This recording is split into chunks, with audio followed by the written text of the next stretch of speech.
Bollywood actress Kangana Ranaut फिर एक बार आ चुकी है इन द हेडलाइंस। उन्होंने फिल्म फेयर को सू करने की बातें कही है और किस तरीके से अनएथिकल अवार्ड्स होते हैं ये, और किस तरीके से अनफेयरिटी के साथ अवार्ड्स दिए जाते हैं, इस तरीके से उन्होंने कहा। और उन्होंने ये भी कहा कि उन्हें फिल्म फेयर ने ब्लैकमेल किया, बार बार फोन किया कि आप आइए करके।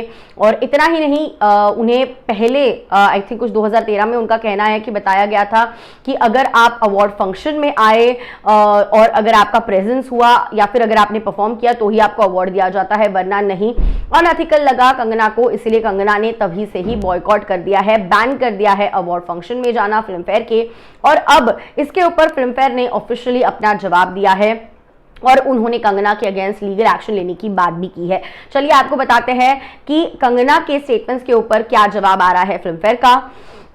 आप देख रहे हैं फीफा फूज, मैं हूं आपकी होस्ट दोस्त वेदांगी कर्णिक। आपको बता दें कि फिल्म फेयर ने एक बहुत ही इंपॉर्टेंट स्टेटमेंट दिया है और उनका कहना है कि हमें फिल्म फेयर को बहुत ही ज्यादा बुरा लग रहा है, हमारे अगेंस्ट अनवांटेड मैलिशियस रिमार्क्स आए हैं कंगना रनौत की तरफ से।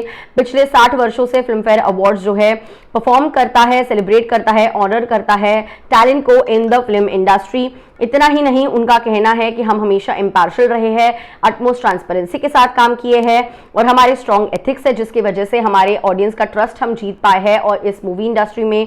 और ये as a customary during the awards, Filmfare के जो डायरेक्टर है उन्होंने कंगना को ये कहा था कि उनका नॉमिनेशन हुआ है best actor in leading role female के लिए और उन्हें उनका एड्रेस मांगा गया था इन्विटेशन भेजने के लिए। और उन्होंने कहा, एग्जैक्ट मैसेज था, हेलो कंगना, हार्टीएस्ट कांग्रेचुलेशंस आपके नॉमिनेशन के लिए for Filmfare awards. It will be our pleasure अगर आप वहां आए। प्लीज आपका प्रेजेंस जो है कंफर्म कीजिए। अगस्त 30 को बीकेसी में जियो वर्ल्ड कन्वेंशन सेंटर में हो रहा है। प्लीज आपका कंफर्मेशन देते ही हम आपकी सीट अलॉट करेंगे। प्लीज हमें आपका रेसिडेंशियल एड्रेस भेज दीजिए ताकि हम आपको इनवाइट भेज सके, रिगार्ड्स। इसके अलावा हमने और कुछ भी नहीं बोला था, ना ही हमने कहा था कि आपको कोई अवार्ड दिया जा रहा है या फिर आप हमारे रिक्वेस्ट किया था कि आप परफॉर्म करें हमारे इवेंट पे। हमारे ऊपर फॉल्स एक्यूजेशन लगाया गया है कंगना की तरफ से और हमारा इन्विटेशन एक एफर्ट था in bringing together everyone in the collective celebration of Indian cinema. Film fair awards एक सेलिब्रेशन होते हैं सिनेमैटिक एक्सीलेंस एंड अवार्ड करते हैं रिस्पेक्टिव फैक्ट को कि नॉमिनीज जो होते हैं जिन्हें नॉमिनेट किया जाता है उनमें से विनर को चूज किया जाता है। ऑल्सो कंगना रनौत को उनके एब्सेंस में 2014-2015 में भी अवार्ड दिया गया था, ये जानकर भी कि वो वहाँ पे अटेंड भी नहीं करेंगी और परफॉर्म भी नहीं करेगी। और बहुत ही इररिस्पॉन्सिबल कंगना रनौत ने कमेंट्स किए हैं हमारे फिल्म फेयर अवार्ड्स के ऊपर, जिसके चलते उनका बेस्ट एक्ट्रेस का नॉमिनेशन थराबी के लिए हम निकाल रहे हैं। एंड हम हमारे सारे राइट्स रिजर्व करते हैं, कोई भी लीगल एक्शन हम उनके अगेंस्ट ले सकते हैं अगर वो हमारे खिलाफ इस तरीके से डिफेमेटरी स्टेटमेंट्स दे रही है हमारे रेपुटेशन एंड गुडविल को स्पॉइल करने के चलते। तो लग रहा है ये मामला और ज्यादा गर्म होने वाला है।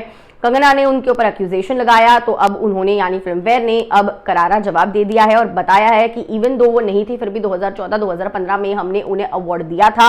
और अब इसके आगे एग्जैक्टली क्या होगा, कैसे होगा, आने वाला वक्त ही जो है वो बताने वाला है कि what is going to happen, what is not going to happen. क्योंकि आपको बता दें कि कंगना को 2015 में बेस्ट एक्ट्रेस क्वीन का अवार्ड दिया गया था और 16 में best actor critics for Tanu weds Manu returns दिया गया था, जबकि उनका प्रेजेंस वहां नहीं था। तो इसके ऊपर आप कंगना क्या जवाब देंगी, आपको क्या है लगता, आप आखिर क्या राय रखते हो इस पूरे मामले पर? Let me know in the comment section. I will see you guys soon.